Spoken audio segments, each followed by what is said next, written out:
CNN global news network کے ساتھ میں ہوں رابیل سید۔ شامل کرتے ہیں آج کی آگے بڑھیں اور آپ کو بتاتے چلیں، چیئرپرسن وزیر اعلیٰ Punjab inspection surveillance monitoring directorate brigadier Alauddin retired توبہ ٹیک سنگھ کا دورہ۔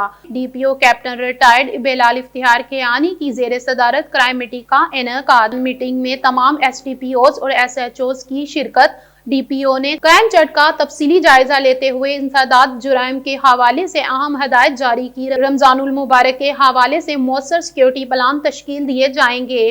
اشتہاری ملزمان اور کریمنل گینگسٹرز کے خلاف ناقص کارکردگی پر محاسبہ ہوگا۔ کارکردگی مزید بہتر بنانے کی تاکید۔ منشیات فروشوں کے خلاف انفارمیشن نیٹ ورک کو مزید مؤثر بنا کر انہیں کیفر کردار تک پہنچایا جائے گا۔ کسی بھی قسم کی غفلت یا لاپرواہی ہرگز برداشت نہیں کی جائے گی۔ سنگین نوعیت کے مقدمات بالخصوص عورتوں اور بچوں کے مقدمات کی میرٹ پر بروقت یکسائی کو یقینی بنایا جائے گا۔